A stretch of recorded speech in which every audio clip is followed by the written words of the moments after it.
Welcome to this book launch for Older Workers in Transition, European Experiences in a Neoliberal Era.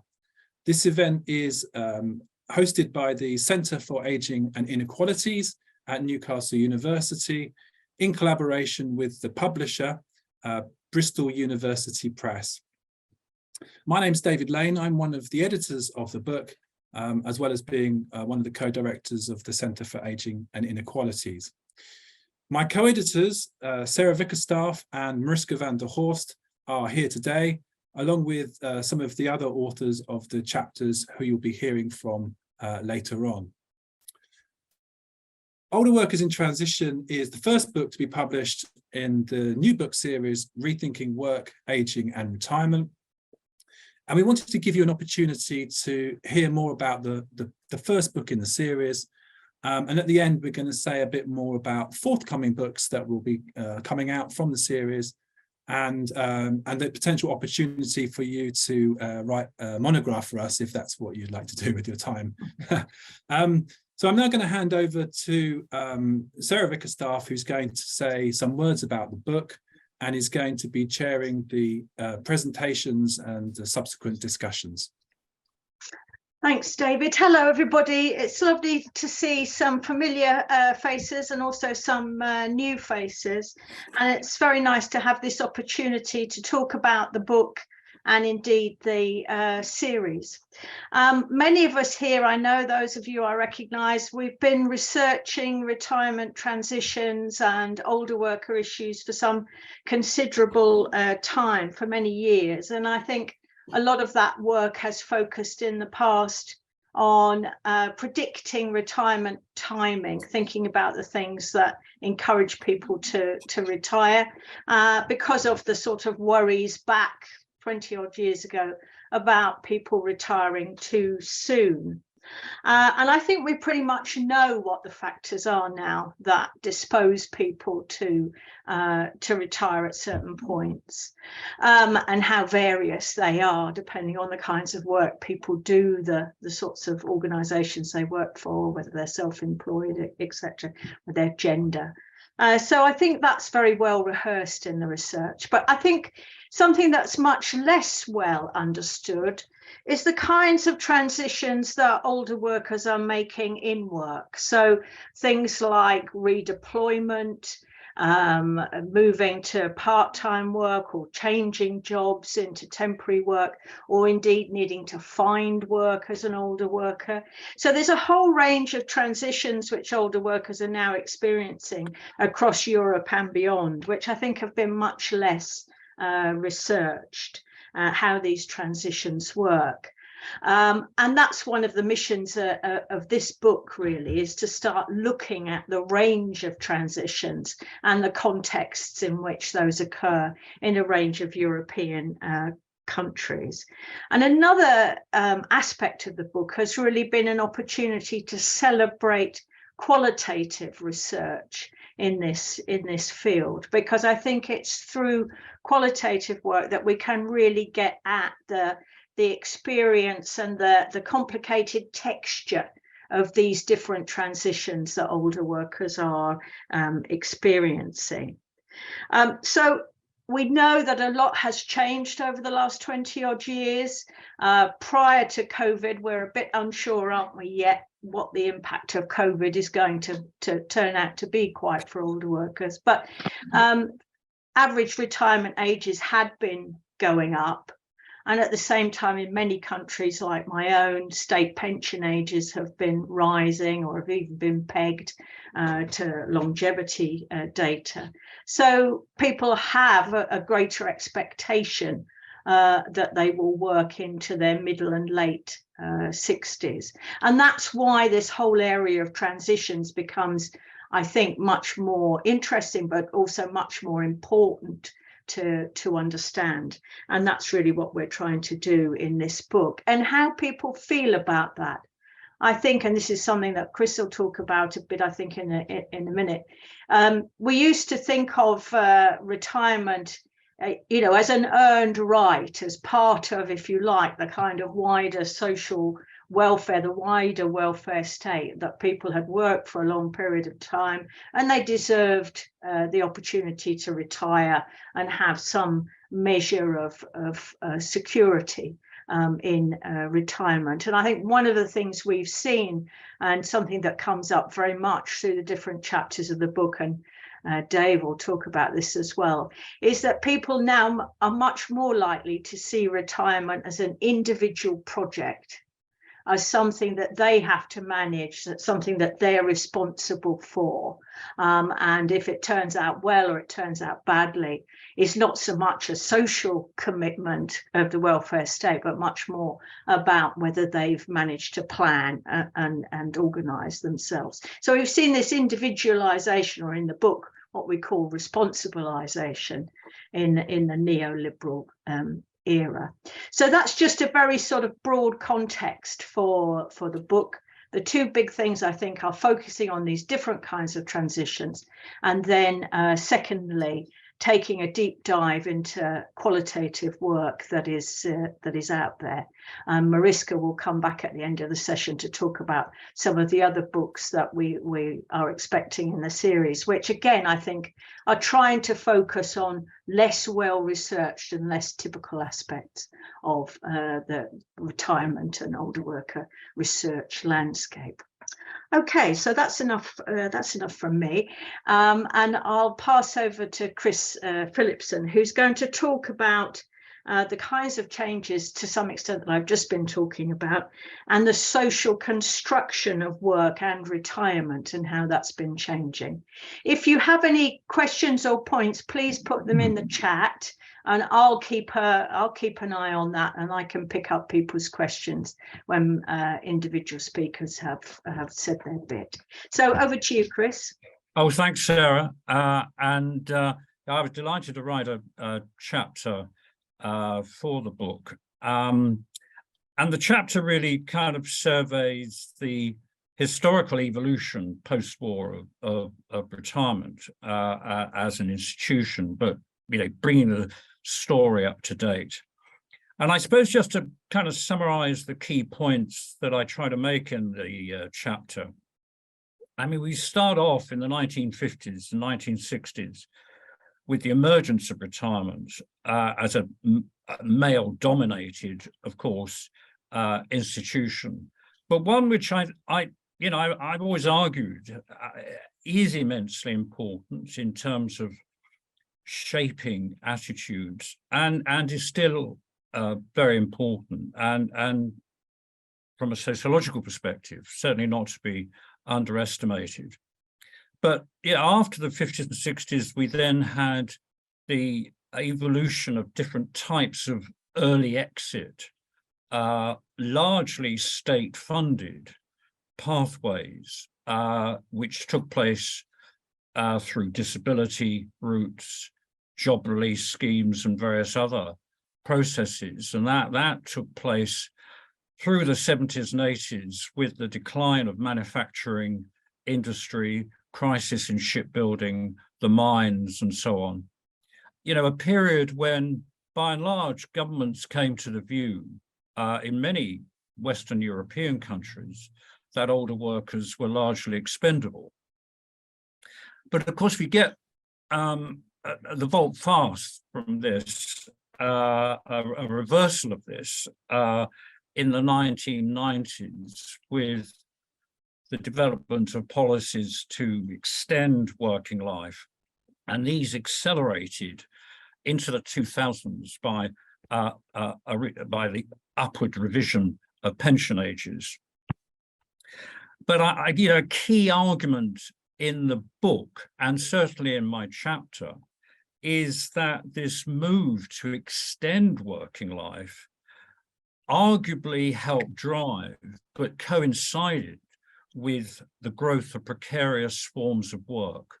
And I think putting the two together is really important, that on the one side, we're extending working life, but on the other side, seeing a deterioration in security in the work environment. Albeit that the rhetoric, of course, at the same time in the 1990s and 2000s has been very much one around choice and control. I mean, we presented extended working life as a way in which people would have greater choice, even if I think the reality was one of reinventing retirement as one of risk rather than one of as a social right, as Sarah was saying. Now, my own kind of concern, I think, and it's the concern of a lot of people now, is that increasing pension ages will simply increase different forms of inequality, certainly for women, certainly for those from minority groups, and certainly for those in poor health. And I do think at a government level, there's been a real failure to face up to the implications of raising state pension ages in terms of increasing different kinds of inequality.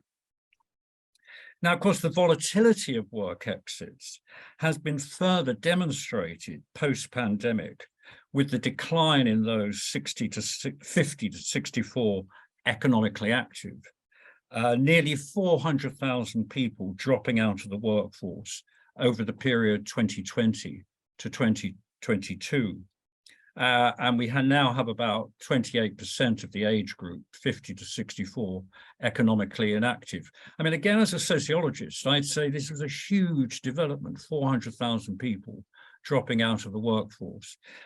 From the surveys from ONS, Institute of Fiscal Studies, you don't really get a terribly clear picture about why that's happening. Health reasons for sure, retirement, lifestyle changes, caring, I mean, a whole mixture of reasons.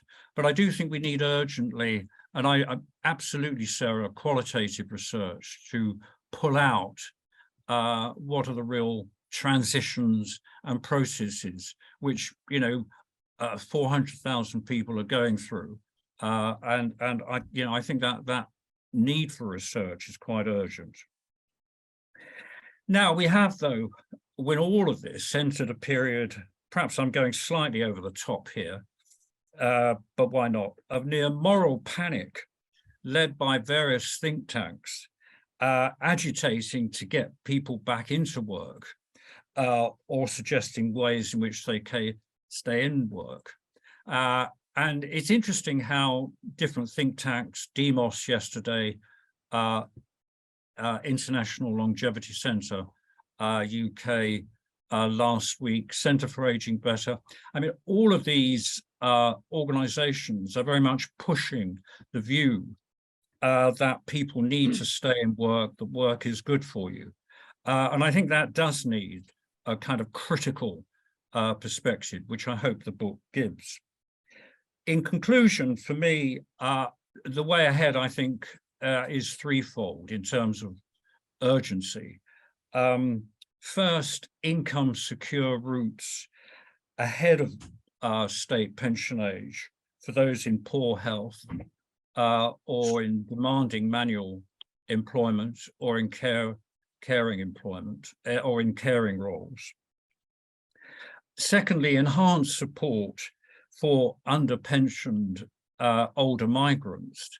I think, there is a serious crisis here in terms of the numbers involved, under provision of pensions and poor work possibilities reflected in health and related issues. And what I also thirdly, finally, I think the final paragraph of the book is a quote from an American researcher called Siskind, who's, and to summarize the quote, it's recognition that for the 21st century, we will have to build a new age of security, one that no longer relies on paid work for its foundation. And I think grappling with that and the implications of that is going to be urgent if the security of older workers is not to be compromised. Thanks very much, Chris. I think that was really interesting. And And someone's put in the chat something that I was just sort of thinking about as well, saying that they're an occupational health specialist from Brunei, and that they're very concerned about occupational health and safety hazards of older workers and how to create age-friendly workplaces from the occupational health point of view. And I think we've got a comment on that, Chris, the sort of occupational health side. No, well, I think occupational health is an absolutely crucial area. And I do agree with some of the reports that have come out about the need to strengthen occupational health. But, you know, occupational health has been in crisis as a service, as we well know, Sarah. I mean, we edited a book some years ago on this theme. But, you know, part of my argument has been that the government have raised pension age, but at the same time diminished the workplace support, such as occupational health, which we need to do. And it's that gap that I think has been so irresponsible. And you know, it's fine to call for you know, greater employment of older workers and all the rest of it, but if it isn't at the same time strengthening the institutional supports for people, then I think that there is a real problem. Yeah, perhaps I can just sort of come in and ask a slightly unfair question, Chris, and that's, you know, given the kind of situation we're in, the cost of living crisis, the sort of political mayhem, I mean, it's very unfruitful time, isn't it, for the kind of program of things that you say are necessary.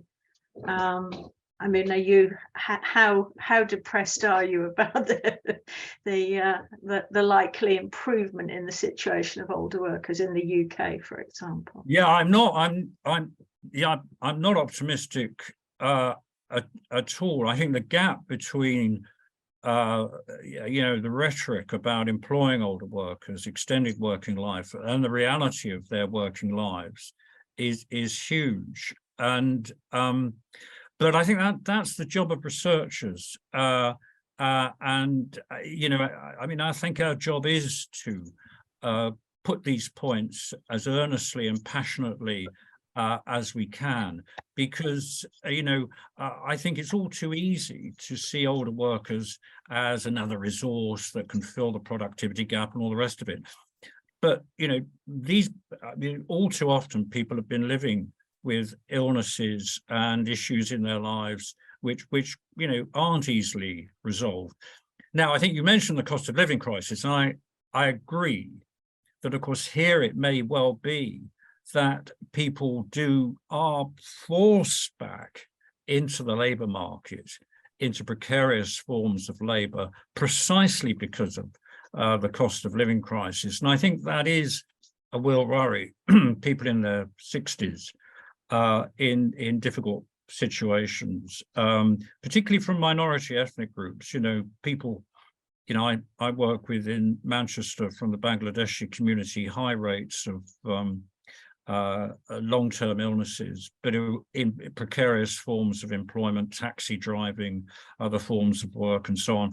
You know, I think these groups are in a very difficult situation. Okay, thanks very much, Chris. Right, we'll move on to Dave Lain now, who's going to talk about the sort of neoliberal context of the transitions that we're talking about. Over to you, Dave. Thank you very much, Sarah. You can hear me, yeah? Yeah, great. Okay, so we just heard from Chris about his chapter, which sort of sets the historical and theoretical context for the book. There's another chapter as well in the first part, which also kind of develops some of the arguments that flow through the book about responsibilization, as Sarah has said. And the book really is interested in what happens to people and what their experiences are when they need to make some kind of job transition in older age in order to continue working.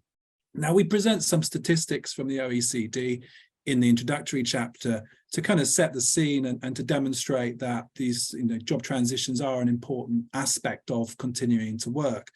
But the bulk of the book is really based upon qualitative research from a range of scholars from different countries looking at people attempting to make job transitions. And the slide that we've got here, I just wanted to show to you, sort of illustrates kind of the range of transitions that we cover in the book, and also the countries that we cover as well. And you'll note that we've deliberately chosen countries that typically are thought of as representing different types of welfare states and different types of varieties of capitalism. So you've got some countries that are traditionally thought of as being more generous in terms of social support, and some countries that are traditionally seen as having sort of stronger regulations, stronger unions, stronger protections, and this kind of thing. And we did that because we wanted to sort of see, to what extent we saw commonality or difference. And what we actually found from the book, and a key argument of the book, and it kind of surprised me to some degree as well, the extent to which it was true, was that the kind of job experiences of older workers across the book as a whole represented a kind of the impact of neoliberalism across all of the countries. A neoliberal responsibilization, as we refer to it, as we've drawn on sort of literature around governmentality and this kind of thing. So the key argument is basically job experiences of people in the book reflect a wider context of neoliberal responsibilization.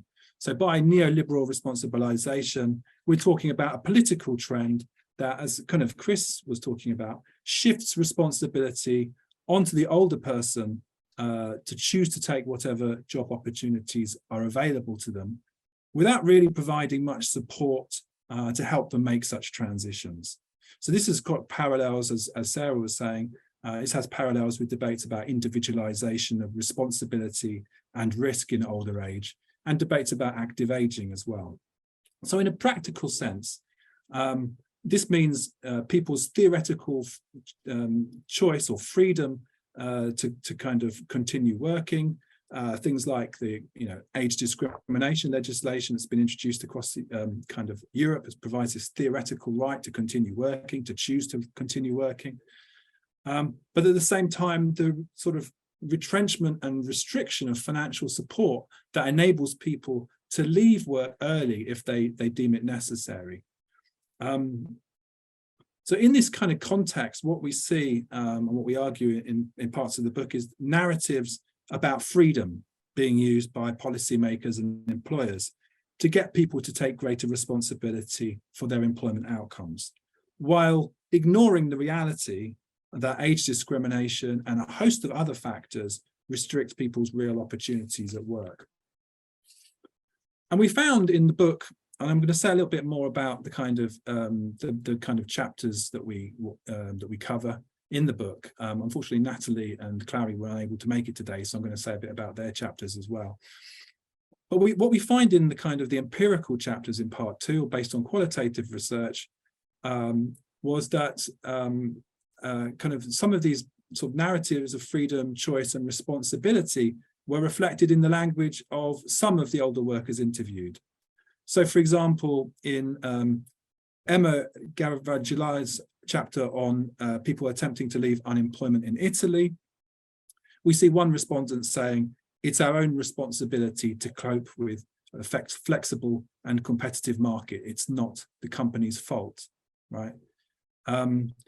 In the chapter on unemployed in Italy, we also see older job seekers constructing sort of negative stereotypes about older people generally, and then seeking to distance themselves from the stereotype by presenting themselves as being proactive and entrepreneurial. Likewise, in Natalie Bernay's chapter, we see I think we need to mute. Yeah, next. So in Natalie Bernay's chapter, you see some older people in temporary employment, and some of whom were like embracing the flexibility that offered to them. But others were kind of just accepting it in a kind of matter-of-fact way, with little apparent blame for employers for not providing permanent employment for them.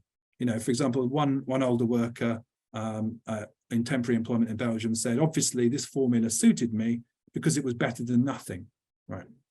But there wasn't a sense of anger about what employers were doing to them. But some older workers, a lot of older workers in the book use less positive language about their predicament. So you have arguably older workers in the book responding to the need to make work-related transitions through psychological reactance. In other words, under conditions of uncertainty and the need to continue working, individuals strove to restore personal control by taking whatever job opportunities were available to them. And we saw this in the chapter on job redeployment of older workers in the UK local authority, which was written by Sarah, Mariska and myself. And the local authority was facing severe financial pressures as a result of austerity. Some of the older workers in the organisation had lost their previous roles, like the jobs they were doing before, through a restructuring process, and they had to compete for new jobs internally via a redeployment scheme. Now, redeployment in the literature is often presented as being something that's positive, as something that enables the organisation to adapt work to the individual. But it didn't really work out like that within the kind of organisation, and older workers didn't really experience it in that way. HR managers within that presented redeployment as offering opportunities for people of all ages. But in the kind of severe financial pressures of austerity, the redeployment scheme in the local authority was used to kind of meet the needs of the organisation rather than respond to individual needs. So none of the older workers had managed to progress upwards up the hierarchy as a result of redeployment. And some individuals who had lost their previous roles and really struggled to get a new role when competing for alternative roles. There was still a perception that there was age discrimination going on. And some of those individuals who were unable to get jobs at this kind of their previous levels took it upon themselves to try and restore certainty in an anxiety-inducing situation by taking lower level roles. Now, it's important to note that they weren't kind of instructed to take lower level roles, but they took on responsibility on themselves to choose to take lower level roles as a way of solving the issue within the organisation.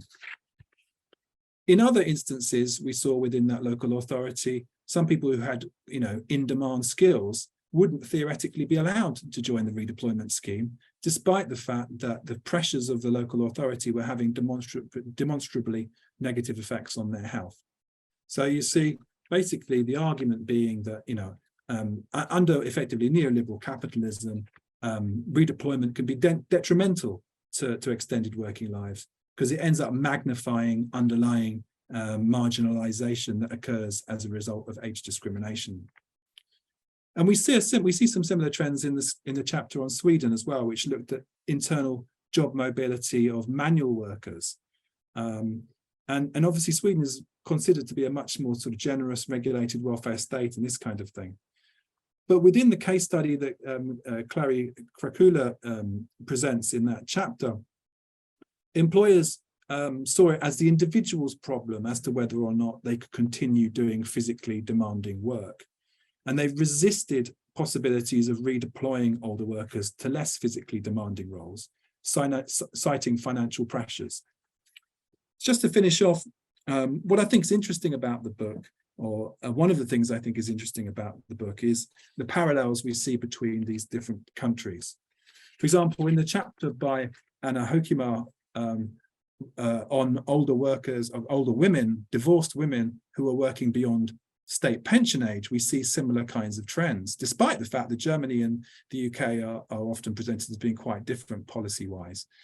So what we see is these older divorced women working longer, in part for financial reasons because of time out of work for caring, etc., and low pensions, and working in order to kind of to boost what would be very, very modest retirement incomes in some instances, and to live an independent and self-sufficient life, topping up a very basic retirement income, arguably consistent with context or wider context of responsibilization and an individualization of risk. So hopefully that gives you a nice sort of flavor of kind of the empirical basis upon which the book is based. Thanks very much, Dave. Emily's asked the question about whether redeployment was used strategically as a kind of first step, as a way for organisations to ease older workers or push older workers out. Very interesting question. Very interesting. I'm not sure I can answer. I don't know if it was that consciously done in a way. In a way, older people had rendered a bit invisible, I would say, in the sense that they were kind of on a formal level, okay? Because I mean, obviously, if you go back to if you look at Sarah's work from the early 2000s, employers were quite blatant about their feelings about older people, and nowadays employers and managers are less candid. So some people did end up being kind of, and then what would happen is they'd end up being moved into more marginal jobs. They'd get fed up and then they'd want to leave. Whether that was strategically done, I'm not sure, but that was certainly the outcome. Thank you. I think as well, it just it did put some people just in very difficult situations, and there still was, I mean, HR managers and line managers were still sometimes kind of quietly ageist in sort of making comments about, well, of course, some people can't cope with, they wouldn't be able to cope with this kind of role, or there's a limited number of things we could do with this person because of where they've come from. And that tended to sort of be focused on older workers sort of being a bit too old for that very common narrative about older workers, that they're a bit too old for promotion or too old for further development. So I think there's yeah, Dave, go on. Yeah, no, as I say, you saw that in relation to training. I mean, this is a local authority with very, very, really big financial problems, and rationing training, informally on the basis of age, and some people admitting that and saying, well, when you've got this amount of, available resources, you end up rationing it to the younger people effectively. So it was clear that was going on, but less blatant, not blatant. I mean, I think what's quite striking in a number of the chapters, and also from my point of view, slightly sad, really, is that people were often quick to find a sort of organizational logic or an individual logic to explain what was happening to them, rather than framing it as sort of ageism, or framing it as kind of neoliberal policy. So I think there was a lot of that tendency for people to take on responsibility somehow for what had happened to them. And then for what other opportunities were available, when in some instances actually the range of opportunities were very, very limited. Not because of for want of them trying to find a job or to find, make good in a temporary situation, but simply because the opportunities in reality weren't really there. So I think the choice narrative, is very pervasive. And you notice that the contrast between what HR was saying and about what there's a nice contrast between the HR perspective, which is about choice and this kind of thing, and you see it, how it reflects on individuals themselves, and how they respond to it. Okay, thanks very much. Well, we'll move on. Please put comments in the chat. Thank you to those who have. To Anya Nalema, who's going to talk about her chapter, which looks at expectations of retirement in Ireland and contrasts the experience of teachers and health workers. So Anya, over to you. Okay, thanks very much, Sarah. And the chapter, I'm just going to really give a brief kind of overview of the chapter. And it picks up on a lot of the themes there that Chris was talking about, and Sarah as well. So it, as Sarah said there, it looks at the retirement transitions of older teachers, 10 older teachers in Ireland, and 10 home health care workers. So they have very different kind of both trajectories and opportunities. So this is in the context of the introduction of extended working life policies in Ireland. So at the moment, Ireland actually was very quick, even though they have a relatively young population, they were very quick to introduce extended working life policies, increasing state pension age to 66 in 2012, and it was due to increase to 67 last year, but there have been a lot of protests about this, and so at the moment it's suspended. Hasn't increased past 67. It was also supposed to increase to 68 in another 7 years. So that policy, it's interesting to see what happens there. So Ireland is really a liberal welfare state, and it in the past certainly had very few family-friendly policies. And it's so the chapter, as I said, is based on these interviews, their life from a life course perspective. So with these women, and they were asked about their whole work-life histories, and then their plans for retirement, and also their attitudes to extended working life. So it's part of a study that was also conducted in the United States with precarious and secure workers there. But today, this chapter is focusing just on the Irish workers. So the teachers had very secure, well-paid jobs and very good pensions. And they, although they would disagree that their work wasn't physically demanding, it wasn't physically demanding in the same way as the home health care workers, who often had to lift people, and it was very, very demanding. So it was also the home health care workers. Then they were poorly paid. They had precarious. Most of them had precarious employment, although a few were employed by the state, and they were better off, slightly better off. And they so they were mostly dependent on the state pension. So as you can imagine, increasing state pension age had a big effect on them.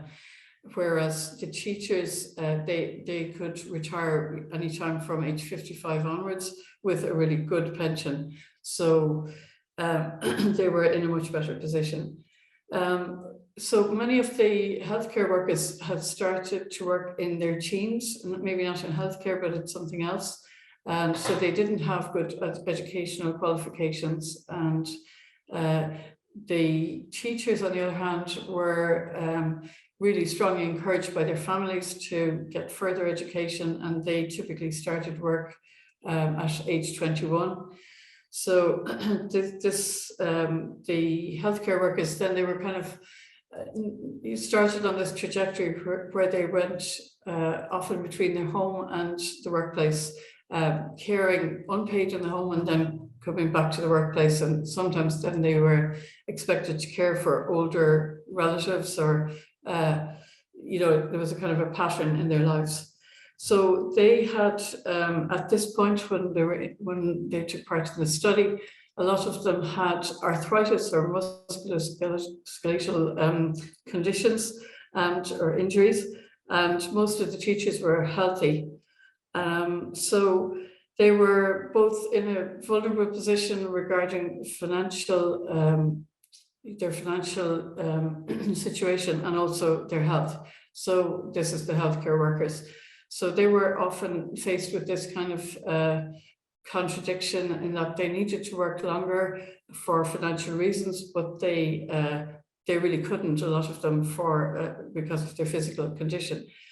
The teachers then didn't have these sort of issues. So, but overall, then using a life course approach really shows how people can be nudged into, or people in particular occupations can be nudged into one kind of trajectory or another, and one is very precarious and the other is stable and secure. So the idea then was just to look at what are the policy implications of this.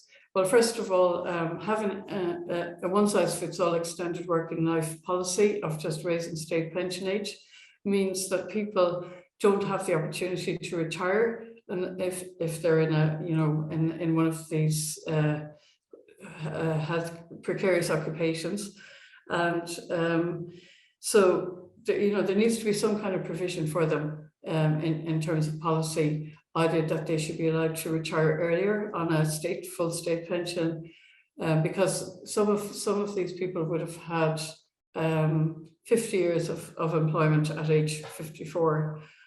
So it's clearly unfair that they should have to keep working. And then some other implications are that there should be better family-friendly policies, and that has changed in Ireland.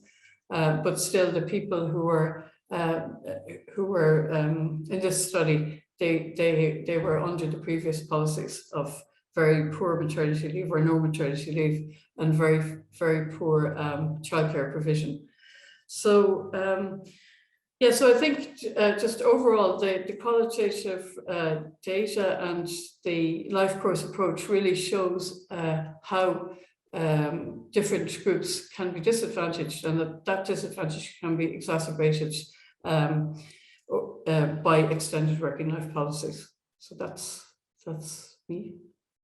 Thanks very much, Anya. I think that's a really excellent kind of extra perspective on what we've been saying, and I think also the chapter by Anna on Germany, which looks at the sort of enduring impact of homemaker roles on women's trajectories, that the opportunities and constraints that someone faces by the time they get to their late 50s or early 60s have been laid down over a long period of time, and changes in policy that come along, it's not possible to sort of change quickly to respond to those things.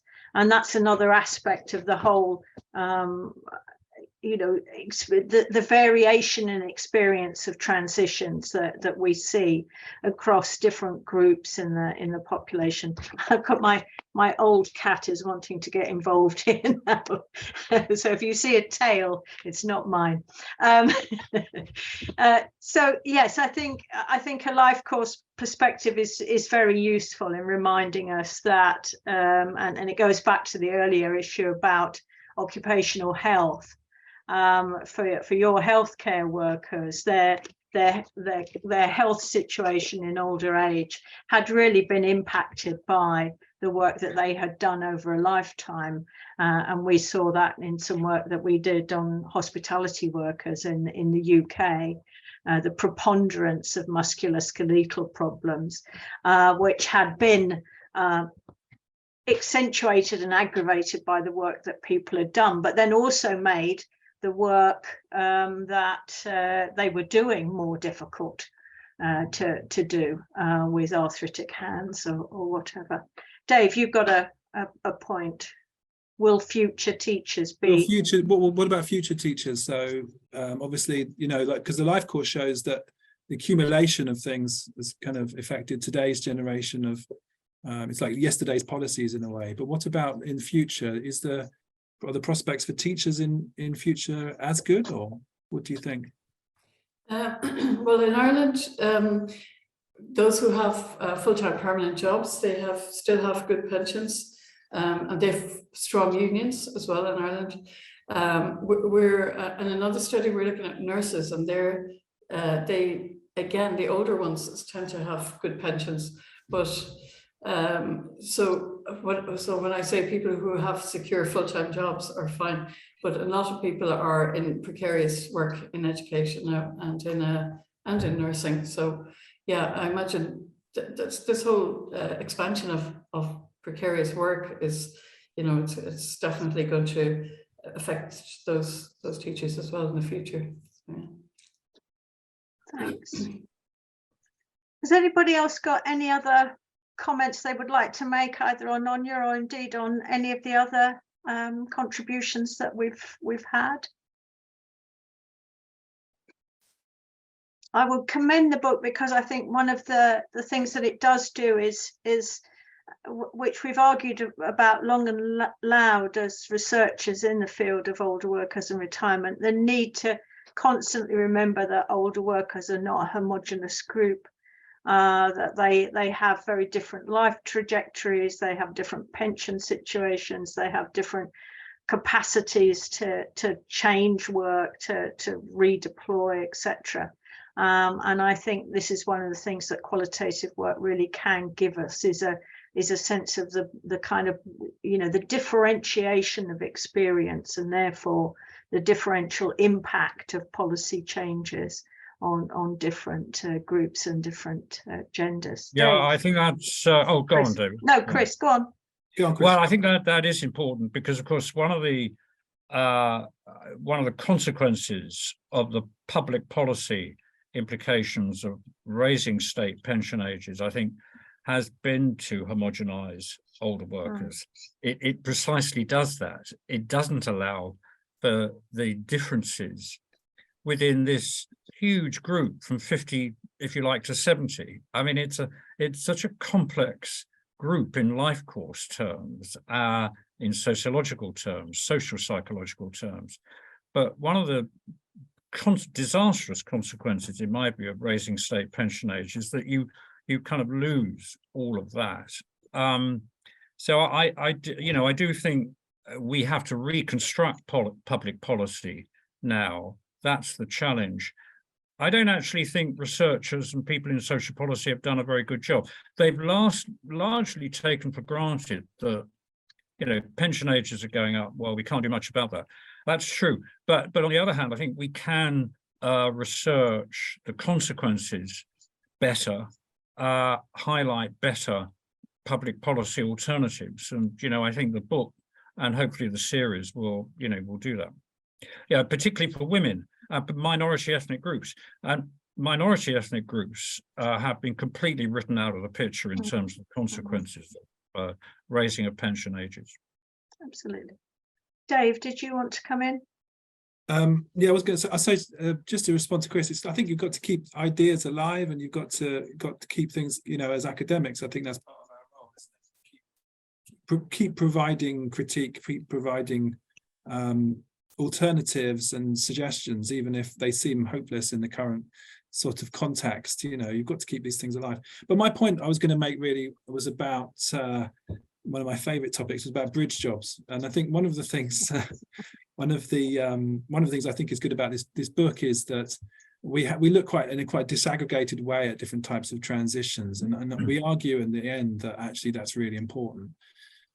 Sometimes in the literature, a lot of different types of transitions that happen in later life get badged together as bridge jobs, and in my view, they get normatively presented as something that is a positive bridge towards ending a career and then humanistically entering some period of retirement. And I think it loses a lot of the real experience of people, partly because debates about bridge jobs are under theorized as to why they occur and this kind of thing, and they badge together too much stuff. Sorry if it sounds very niche. They badge together too much stuff, and I think what our book does is give the lived experience of people who are going through a range of different transitions and looks very precisely at those transitions and tries to give people some voice over them as well.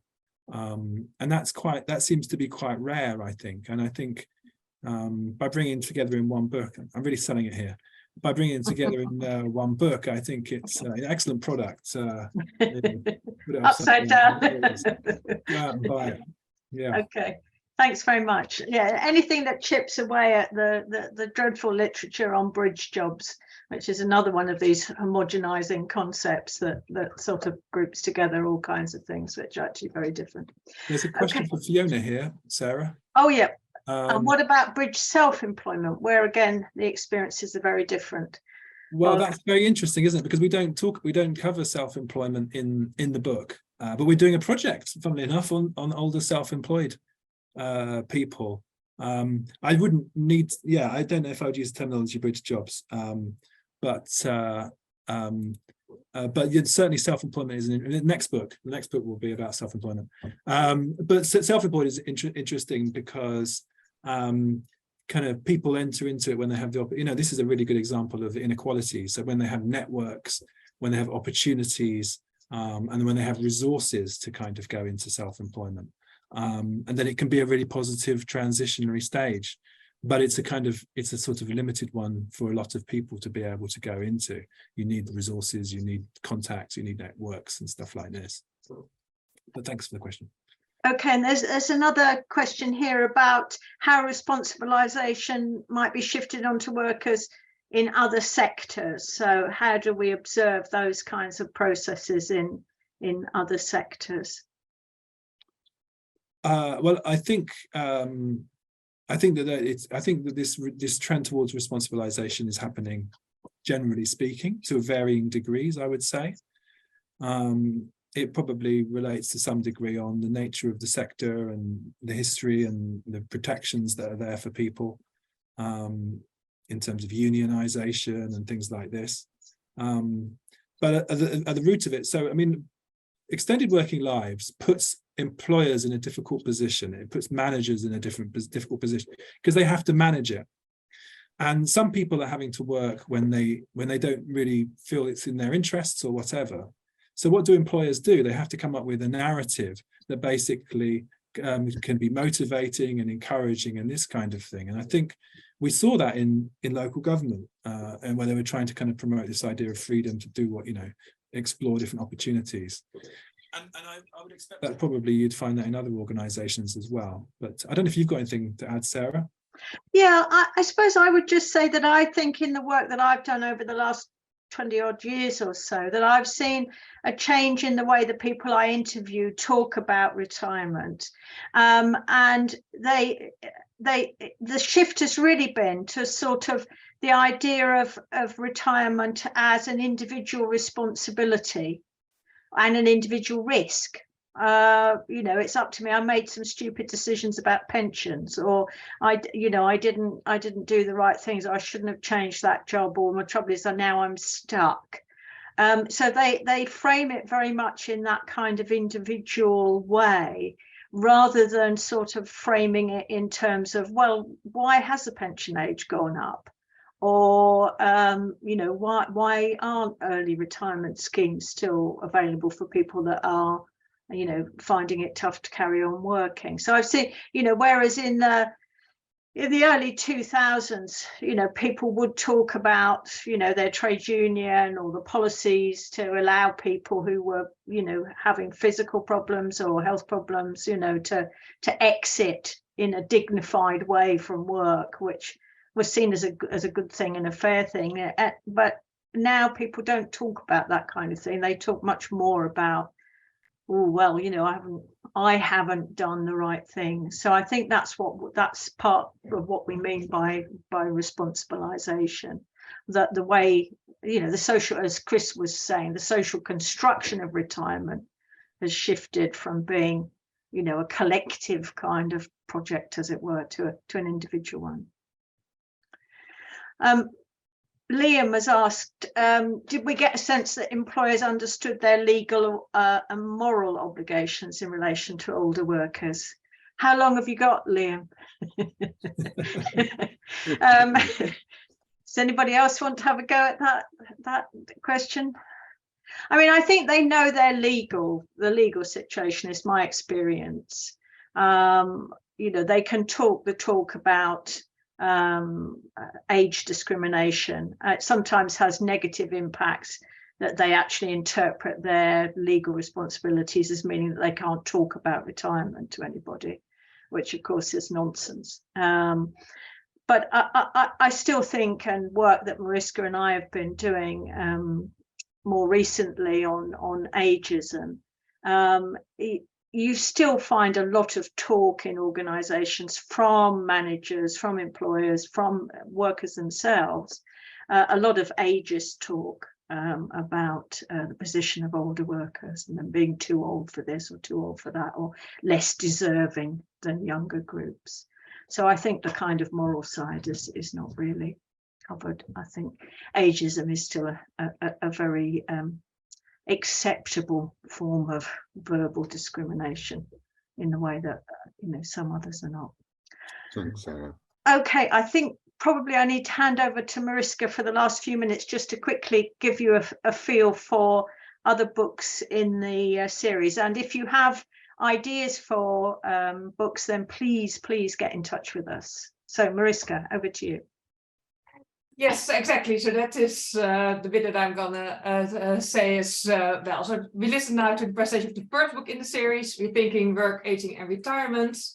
Notice you can buy this first book with 50% discount. Dave will put the details in the chat, he promised me, so hopefully he will do that soon. There are more books that are currently being worked on and that will be coming out in the series, of two of which are already confirmed forthcoming. So those two I know I can talk about. It is from Vanessa Beck and Joe Brewis, who will publish a book on menopause and the workplace. And Ariana Gunsaye will publish a book on rethinking financial behavior. It will take a bit more time, but know that these books are coming and keep an eye out for them. We're also working with a couple of other people on their proposals for new books. And again, with some others, we have some initial discussion from their ideas for books. So we have various books in various stages of development. We hope to announce some more of the books relatively soon. And we in general just are very excited about other things that will come out in this series. But we are also, of course, very interested in hearing from you. So if you have an idea for a book that you think will fit with this greater topic of rethinking work, aging, and retirement, please contact us. We want to be multidisciplinary series, so any discipline is welcome. Maybe different from what your impression was from the first bit of this session today. We also very much welcome quantitative research as well as qualitative research. Both are very important in this, as well as maybe more theoretically advancements. So also, if you have some idea that you want to do a more theoretical piece, let us know as well. We like contributions from a variety of countries. So it can be either zooming in on a specific country, it can be looking at multiple countries together, as we've done in this book. And we have a broad conceptualization of these topics as well. So we would envision various topics to fall under this umbrella of rethinking work, aging, and retirement. So I think, for example, also about non-paid work, such as volunteering and caring, and how that relates to paid work and retirement, or macro changes such as the financial context, or what are the impacts of individuals, organizations, and societies, how do the various levels interact with one another, full life courses, or only focusing on the workers. So think about, there are a lot of things that could fall underneath this. We do like critical perspectives in this, as we said previously in this session as well. So that challenge the mainstream thinking and assumptions, and to keep challenging those assumptions as well. That's what the rethinking of the series title refers to, the rethinking work, aging, and retirement. And these different critical perspectives from different disciplines focusing on a variety of topics will help us all understand work and retirement and old age better. So I put the link in the chat for the series so you can have a look, but also know that you can just contact Dave, Sarah, or me if you have some initial ideas that you want to have a conversation about. We're happy to think along with us, so let us know your ideas. Great, thanks very much, Mariska, and thanks to everyone for attending. Dave, have you got anything else you want to say? Just to say, you can buy the book half price using the code in the chat. If you didn't get that, then just email me and I'll send that through to you. But thank you for coming, and thank you very much. Look forward to seeing your book proposals. Thank you. Bye.